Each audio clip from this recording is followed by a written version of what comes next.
Good morning, everyone. Today I am here with my new speech of my Toastmaster Pathway Visionary Communication Speech 3 Level 1 Introduction to Vocal Varieties.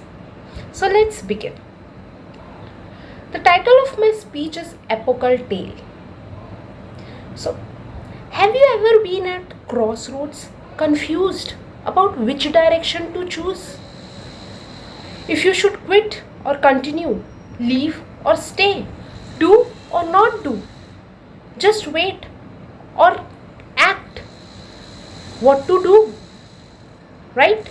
If so, let me share you one story of an extraordinary warrior from the event that took place thousands of years ago in the history of ancient India, but it is still considered to be the roots of all wisdom and philosophy. The epochal event took place 5000 years ago in ancient India.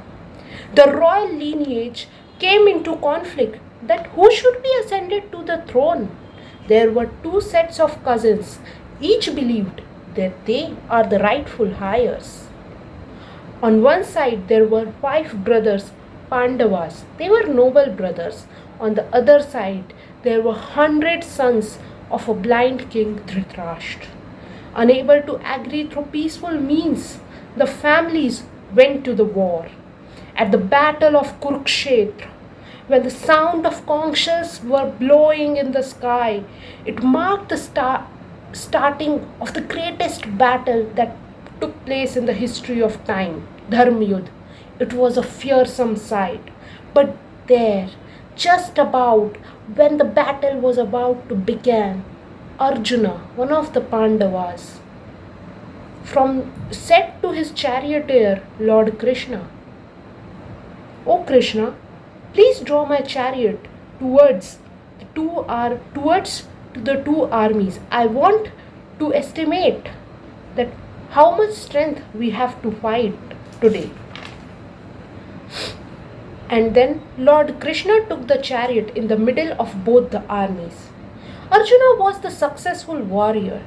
When he was growing up practicing archery skills with Guru Dronacharya in his Gurukul, Guru Dronacharya gave standing instruction to everyone that no one will feed Arjuna in the dark. Everyone was intrigued that why he is saying like that. But then everyone let it go. Then one fine evening, when Arjuna was having his dinner, the lamp blew out after a wave of wind blew. And then also Arjuna continued eating and he realized, oh, it's dark, there's no light, but still my hand is able to find the way towards my mouth. If I can eat in dark, then surely I can practice in dark too.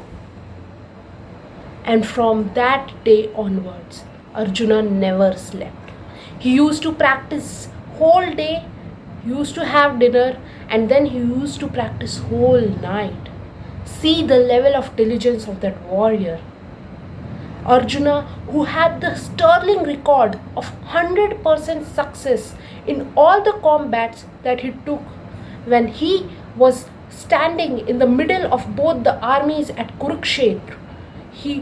The chariot was towards Duryodhan. He was brimming with anger and he was ready to fight. But when Lord Krishna took the chariot towards Bhishma Pitama, Arjuna realized, he's my grandfather, he's my great grandfather. How can I fight with him? When the chariot went towards Guru Dronacharya, Arjuna was in tears. He was saying, oh my God, he's my guru, he's my teacher, I am all because of him. How can I fight with him? Now, being on the crossroads of the greatest battle of his life, Arjuna got confused. He thought a grandfather is supposed to be loved, a teacher is supposed to be respected, and a warrior is supposed to kill his enemies. What should I do? Who am I? What is my identity? Am I a grandson, a student, or a warrior? Who am I? With this, on the greatest battle of his life, when Arjuna faced different grades of friends and relatives, he became compassionate and said to Lord Krishna that I feel the limbs of my body quivering and my mouth drying up. My whole body is trembling with fear, and my bow Gandiva is slipping from my hands. My skin is burning, and I am now no more able to stand here. What good I will get fighting my own kinsmen?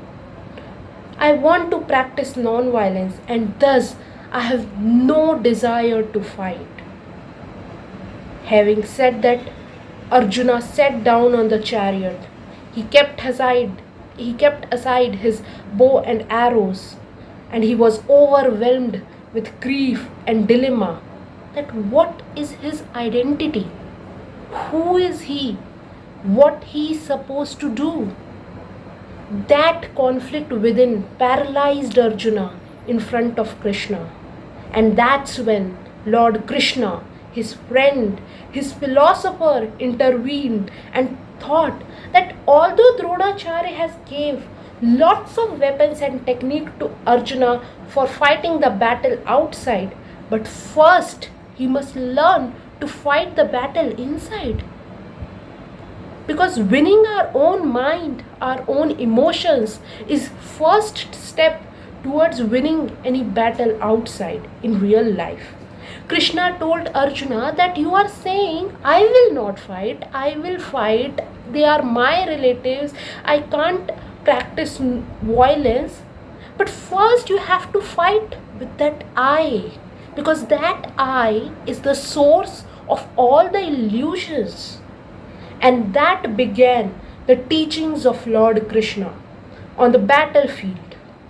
The 700 plus verses that Krishna taught Arjuna on the battlefield was later compiled as Bhagavad Gita, a text that it is still considered to be the manual of life. It is used in different schools and business schools as curriculum, as it teaches lots of things in life. Wisdom from Lord Krishna steered Arjuna into action. His perspective towards the war got transformed, and the rest is history. Now, why did I share this story? I didn't share any lessons from Bhagavad Gita that you can easily Google. Preaching was not my intent.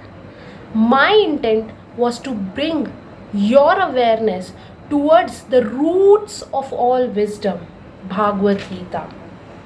I want to encourage everyone to read this book at least once in their lifetime, so that whenever you are at your crossroads, your mind is in dilemma, this book surely has the power to provide you a perspective that will help you solve your problems. And this I am saying based on my personal experience. Thank you.